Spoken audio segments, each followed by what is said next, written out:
Hello, and welcome to Touching the Sunrise podcast. I am Sister Catherine Herms, author of Surviving Depression, A Catholic Approach, and Reclaim Regret, How God Heals Life's Disappointments, and spiritual guide in the Heartwork program, which specializes in helping people walk the road of spiritual growth and inner healing. For the past 10 years, I have been walking alongside wonderful women and men who want a more heart-centered and spiritual life, but would like support along the way through online programs, groups, and one-on-one spiritual guidance.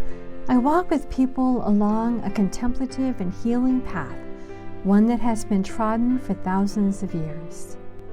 Basically, I'm here to help you surrender to the power of the Holy Spirit, who has come to make your being the throne of the Holy Trinity, so that your life, your prayer, your relationships, your dreams and goals will most deeply satisfy the desires of your heart.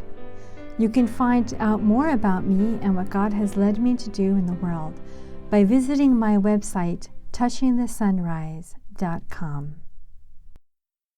Hello and welcome to Touching the Sunrise podcast. I'm here with Jeanette. Hi, Sister Catherine. And it's wonderful to be able to spend a few moments with you. And as you know, we've been working on a series on depression that is accompanying the new book, Surviving Depression, A Catholic Approach, which has been released in its third edition. And so what we're doing is we're taking a look at surviving depression, but through a slightly different lens. We've been doing this for a couple of podcasts now. And the lens is the life of Mary. And what we're doing is we're looking at depictions of her through the centuries, through art, through these different events in her life. And today's event is the Nativity. And it's a particularly interesting painting. If you're able to look at it now, I invite you to do so. If not, make sure that you do later after this podcast.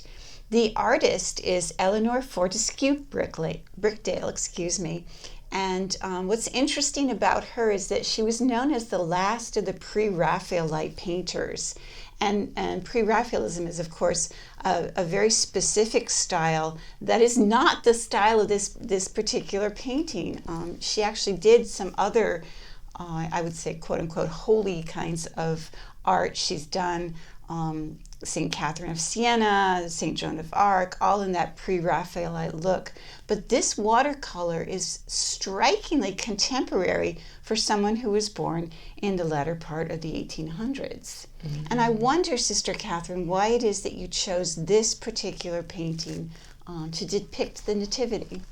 Well, when I was looking for an image of the Nativity, I went through image after image after image, and of course, most of them were like what's on our Christmas cards. Mary and Joseph with the halos kneeling around the manger where baby Jesus is, and there are angels above, and shepherds, and three kings.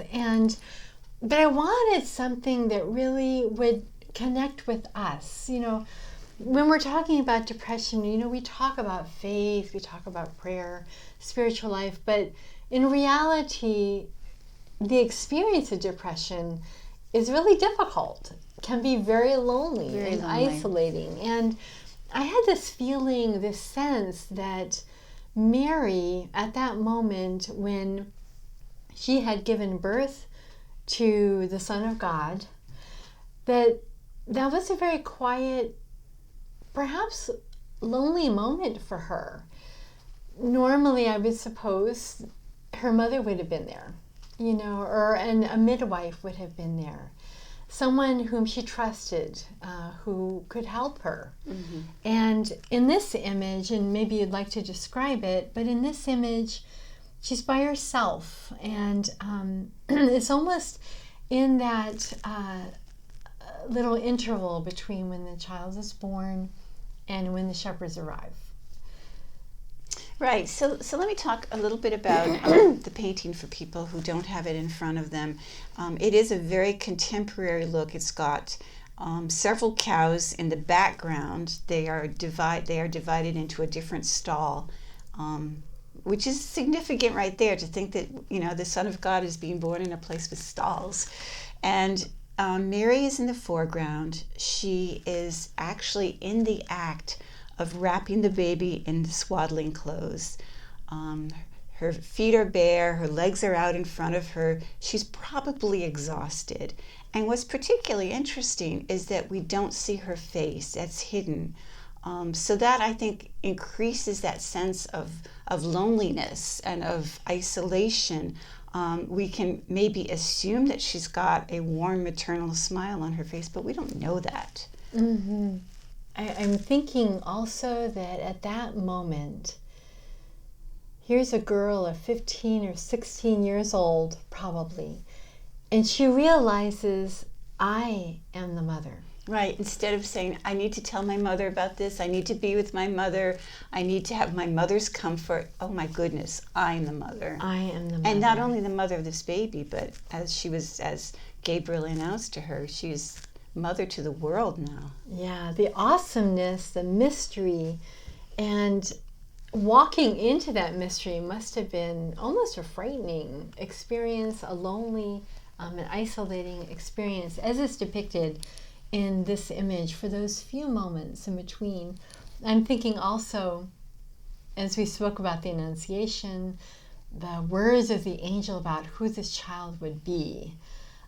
She probably did not imagine in that moment that she would be in a stable. Right. And also, there's no confirmation. The star hasn't appeared above the inn.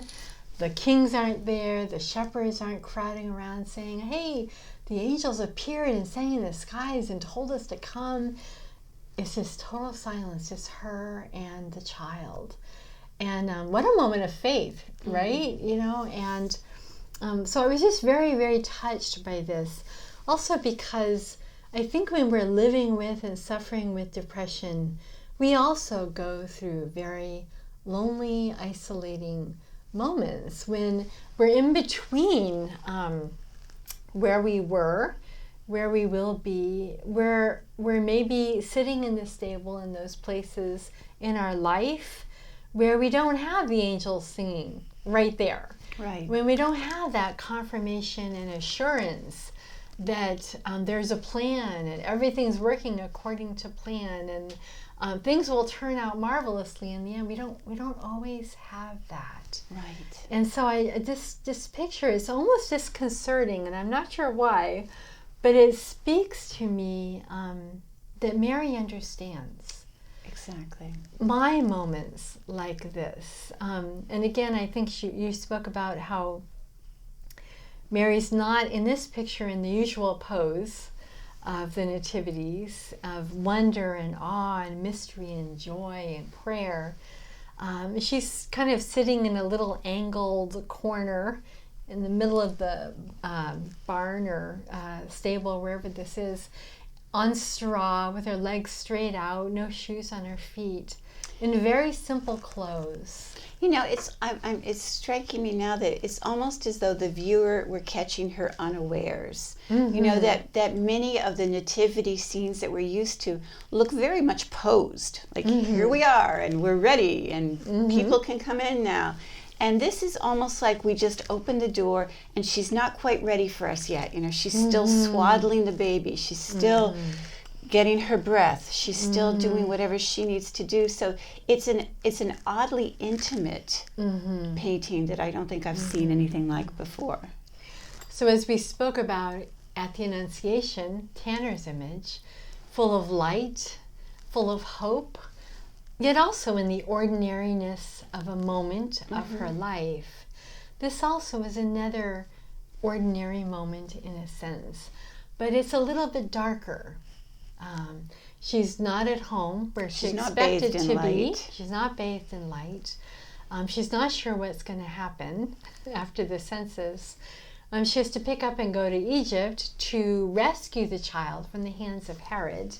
There are many dark moments that from the very beginning are beginning to gather around the child like clouds. We're getting those hints. And certainly in this picture, we're getting those hints. We're getting those hints that even in this beautiful vocation that was hers, and to which she said, "Behold, I am the handmaid of the Lord. May it be done unto me according to your will." From the very beginning, she begins to see the darkness that would revolve around this child.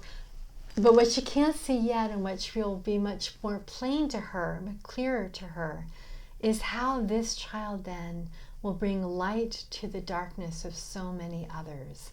If you think of all the healings, the teaching, the way he freed people from possession, from sin, from lives of sinful lives, he brought such light into other people's darkness, but only because he entered into our darkness, right, and into our need and our humility.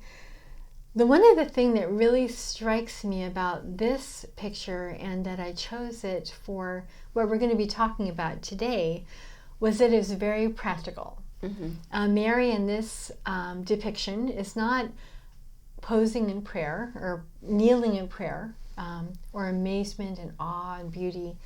She's doing something very practical. She's wrapping up her child in swaddling clothes. She probably cleaned up around, straightened up around, prepared the area. And in our experiences of depression, there are some really practical things that we need to do.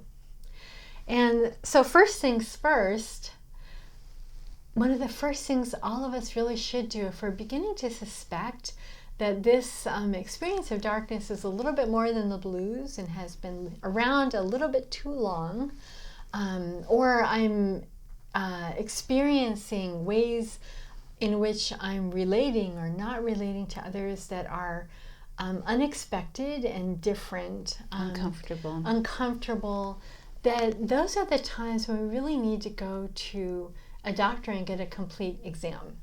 That's a good place to start, and the doctor then will usually suggest follow-up appointments, which are good to make and to pursue. We may even have to pursue other appointments if we feel that we're not really addressing the situation with people who are specifically trained in different areas. I learned this the hard way. I had a stroke, as I mentioned, when I was 21.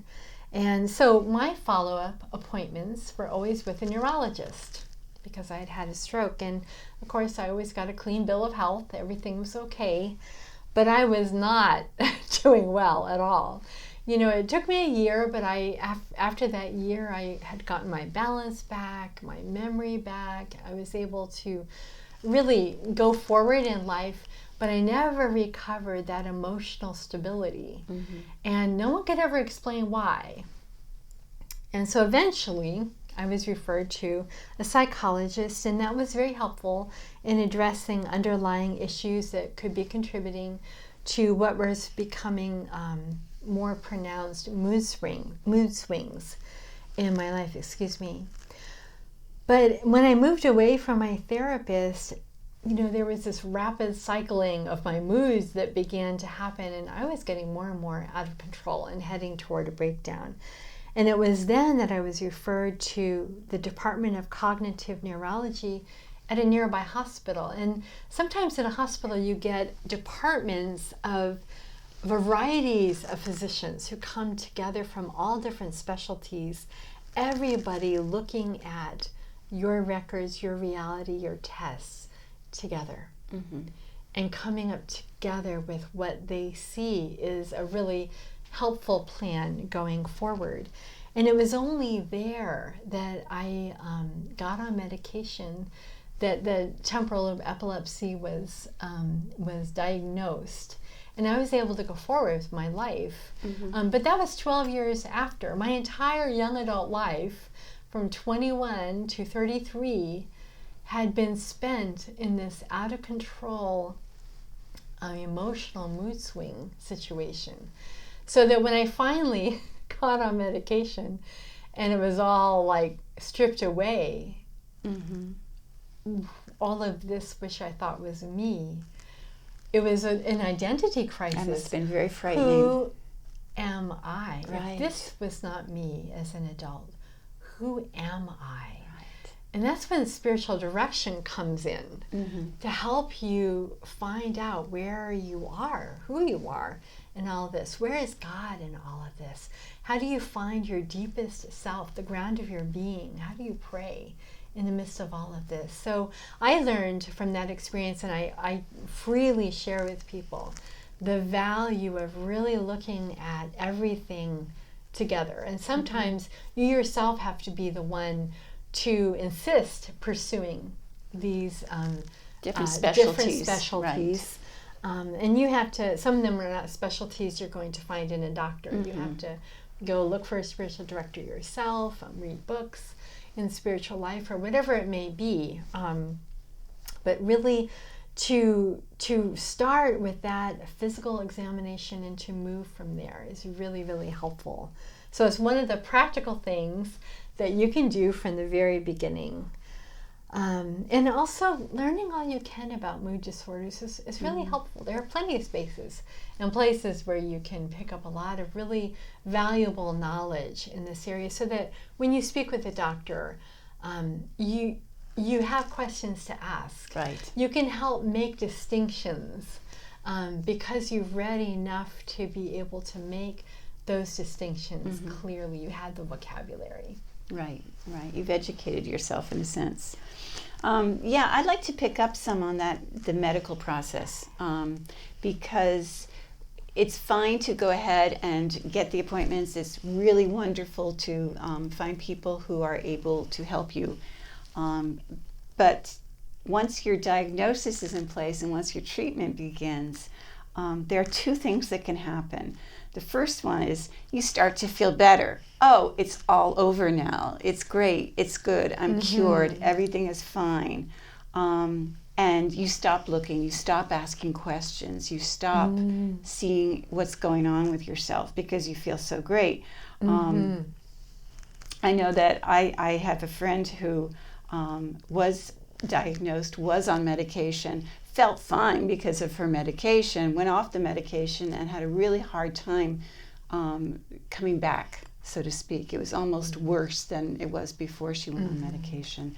And part of the problem, of course, is that most medications have side effects and we don't like the side effects. So, oh, well, I feel better and I don't enjoy the side effects, so let's just go along.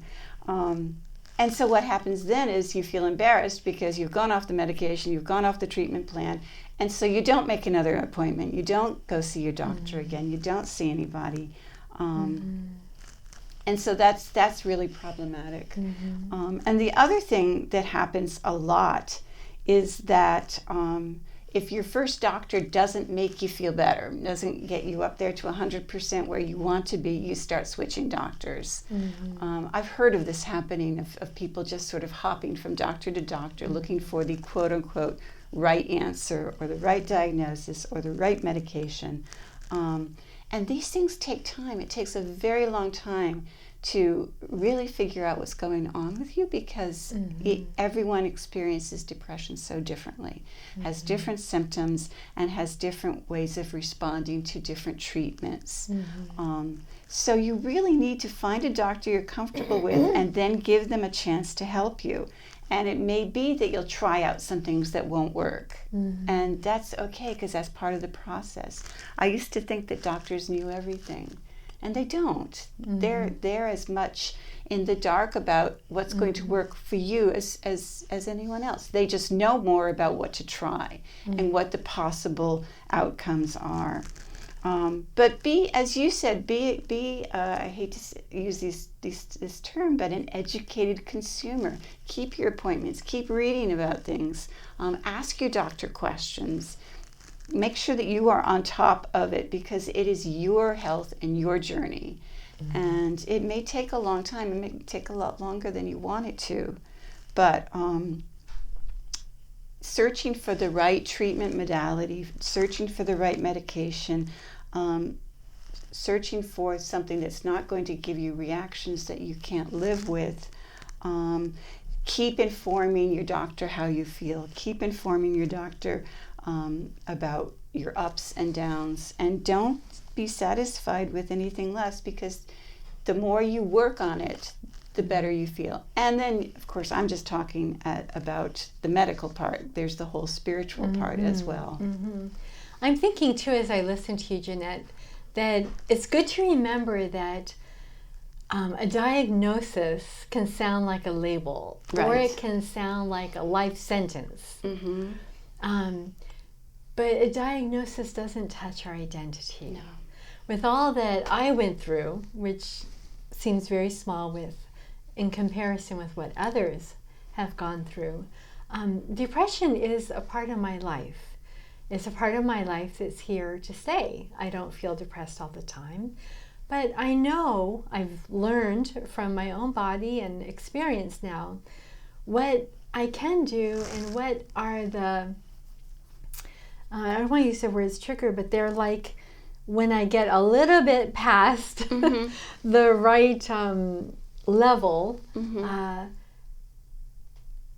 I end up in trouble. You know, I get a little too high, then I crash, and I get very low.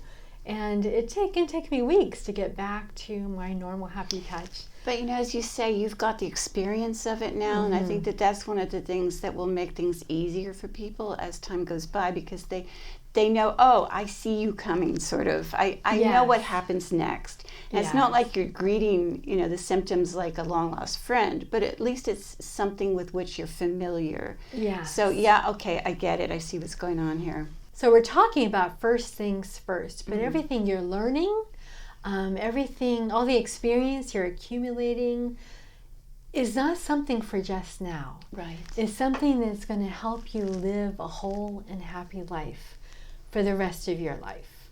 Because certain aspects of that emotional vulnerability may remain with you for a long time.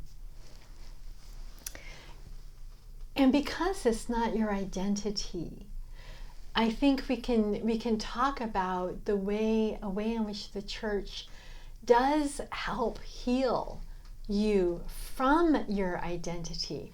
Your identity as a child of God, your identity as a member of the church. The church has been talked about as a spiritual hospital. I love that expression. And it sees a journey to emotional health and wholeness not solely restricted to the field of psychology. There are saints like St. Gregory of Nyssa, St. Gregory of Palamas, St. John of Sinai, among others, who really feel that these illnesses of the human psyche and the heart are best addressed by the deepest spiritual and theological teaching of the church, that formation that the church offers in wholeness.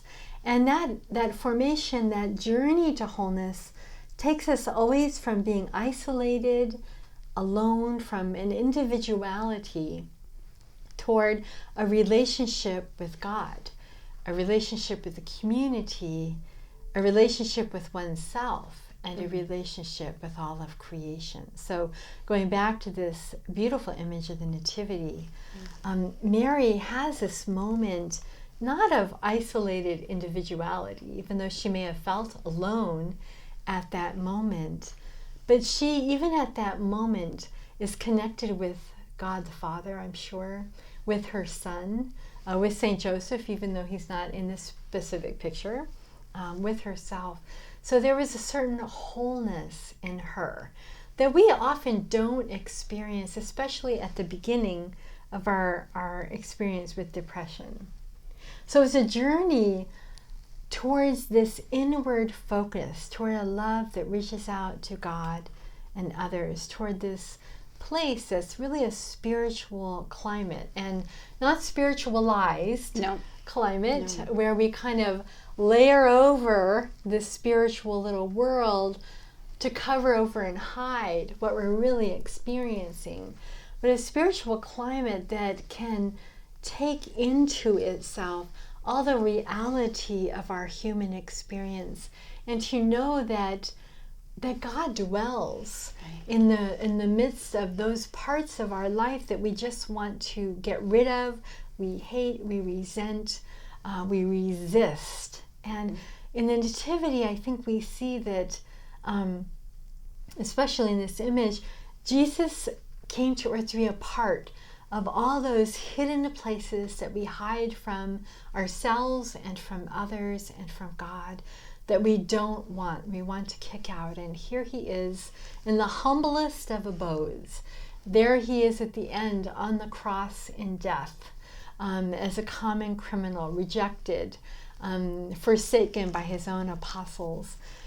He's misunderstood in his life. He knows from the inside all these experiences that bring about this growth of darkness and fear and anxiety and depression and sadness in our lives. So moving into this space of communion and community, we can think even of our parishes, and how aware are we of the people that are slipping in and out, not our friends, the people we always see at 10 a.m. Mass, and the family that we always go out to for donuts afterwards. But I remember a relative of mine, after a very painful, it was almost a hellish experience of her husband's arrest.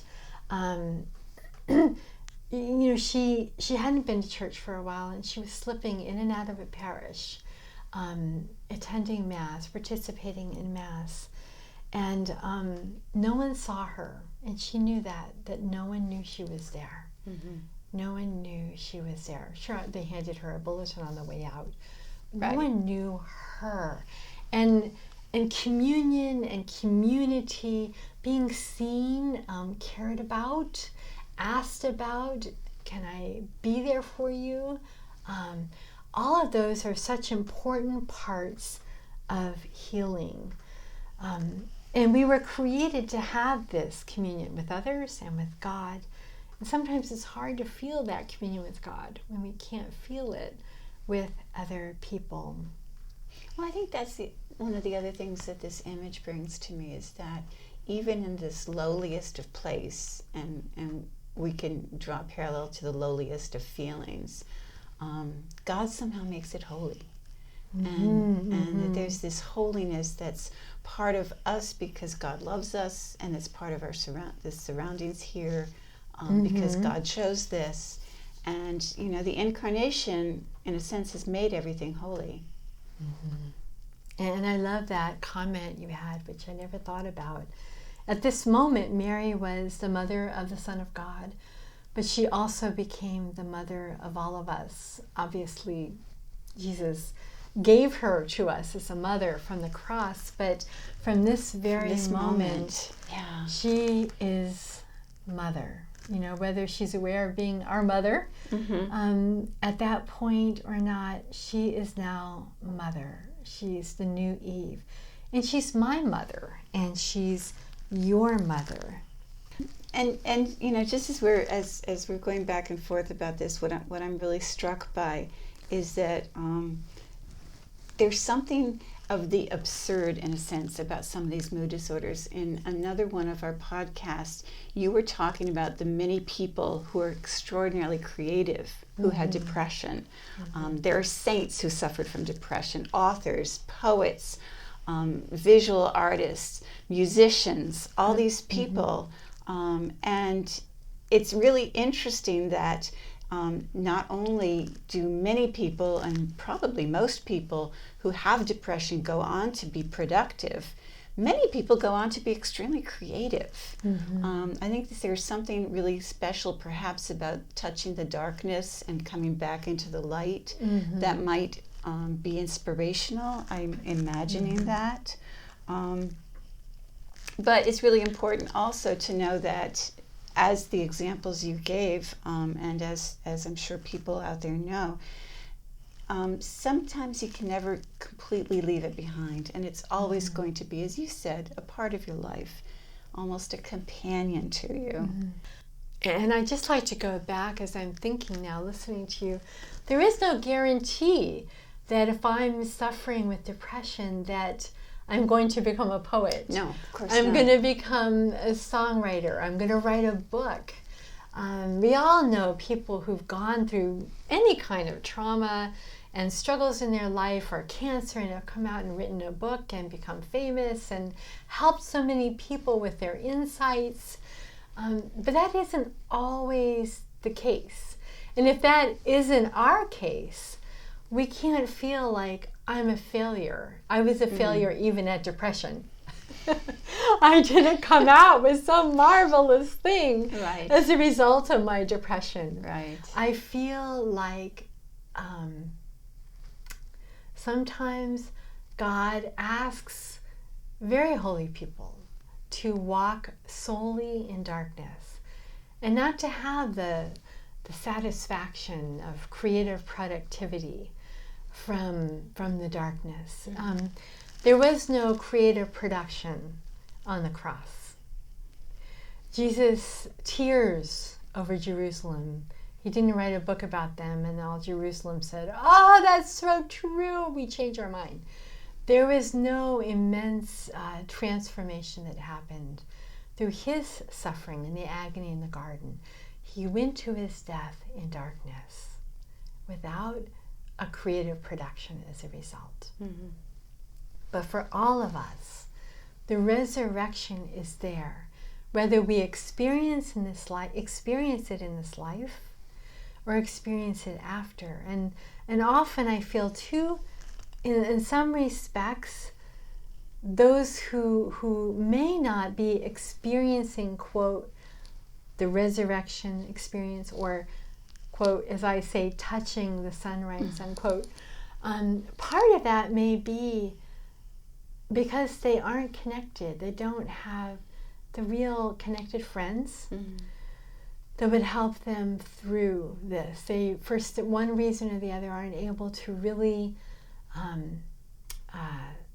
take advantage of a really good counselor for enough time to really work through trauma in their childhood. They just don't have it. They don't have the money, they don't have the time, they don't have the knowledge, they're not in the right place in their life, the right city, whatever it may be. There are many reasons, I think, why people need to walk through the darkness and not experience touching the sunrise in their life. But even in that, there is something beautiful. There is where God is leading you. And to all of us, really, I firmly say, there are, even if we can't find the best counselor, or we're not able to afford the really good medication, or whatever it may be, or to have the test done that we need to have done, there are so many resources on the internet. Connecting with Facebook groups of people who are journeying through depression together. I have a Facebook group, and I'm there live every Tuesday evening. So there are many different ways through the blessing of the internet that we can connect with other people in order to hear those words that the Holy Spirit uses to maybe open up a window to the sunlight, to insert another way of thinking, another way of seeing, another image that might begin to move us gradually past what seems like an impasse in our life. And I think this image of Mary really helps us to relook at faith. If you're like me, I pull my own book out periodically and read it over again. I have other books I pull out and I read over and over again, hoping that, this time I may discover the magic phrase, a magic sentence that will catapult me into great faith and a very holy experience, or whatever it may be, to move out of a depressive episode. And it's a cycle that we can expect, but it's also a cycle that we can reverence as we learn over the years to decode the mysterious moods which sweep through our hearts, what precipitates them, why I miss all the signs for months, what it takes for me to crash over the edge, what I need to do to care for myself, to struggle back to serenity again. Just as the saints struggle with depression, mood disorders, and anxiety, depression may become a part of our journey, your journey to holiness. And if that is so, I say to you, faith. This beautiful image of Mary, it was a moment in which she had to have faith. It was only in the dark an act of faith. This child that I'm holding in my arms, who's 2 hours old, is the Son of God, the Son of the Most High. That is an act of faith when all you see is a newborn in your hands, a newborn in your arms, a newborn totally needing you for everything in order to stay alive. And so even if you can't see, believe. And if you are lucky enough to have a friend, if you can't believe on their belief that you can get through this. And so I want to say to you, God knows you just as you are, with your history, whatever it may be, your fears, your needs, and your tears. God loves you just as you are. God is the one who loves you most with what you consider your rubbish, your limitations, your problems, as well as the beauty that you may not be able to see at this time. God is walking toward you, arms outstretched, to help you find meaning in everything. What is most needed is to let God impress on you His love. Even if you feel nothing, when you read about God's love for you, say to God, I believe. Even though I cannot see, I believe. One day, I promise, you will no longer need to believe because you will see. It is as if God were saying, do you realize that I have anointed you and I hold all your hopes in my hand? You are my dearest friend, and I have clothed you with light. Even when there is darkness and you think you cannot see, I know the path you are on. With me you will always be sure. Do not fear, I am with you. I promise never to leave you alone. I promise to love you for all eternity. I promise to keep you from evil's harm, though that does not necessarily mean that you will escape all suffering. My sign will never leave your forehead, and all will know that you are mine. Words of such consolation. It truly is. It truly is. And it's the reason for this nativity painting that we're seeing. It's the reason for the incarnation. It's because we are His. We are His, yes. So it's been wonderful reflecting on the nativity, reflecting on our lives, reflecting on the value of communion, relationship, friendship, seeing each other, knowing each other, being there for each other, and also knowing that Mary is there for us as she wrapped her son in swaddling clothes. When we are at the points in our lives when we need to be held and wrapped in swaddling clothes, so to speak, Mary is there. Mary knows and Mary understands because she lived through some of those scary, dark moments of faith herself. So thank you very much for this conversation, Jeanette. Oh, it's my pleasure. Thank you all for listening in. It's been wonderful spending this time with you, and God bless you, and see you next time. God bless. Bye-bye. God has amazing ways of knocking on people's hearts, awakening desires, arousing questions, provoking an unexpected spiritual fire. Remember, if you'd like some extra support and are ready to embark on a sustained spiritual journey, you can connect with me in a number of ways by going to my website, touchingthesunrise.com. So until the next time, take care of yourself. And remember that you are not alone.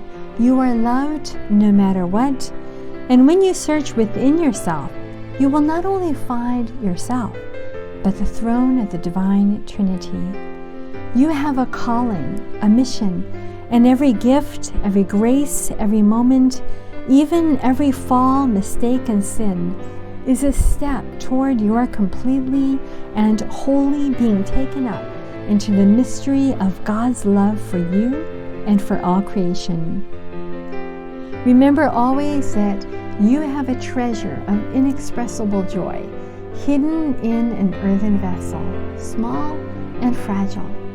May this overflowing joy fill you and yours with this fragrance. God be with you.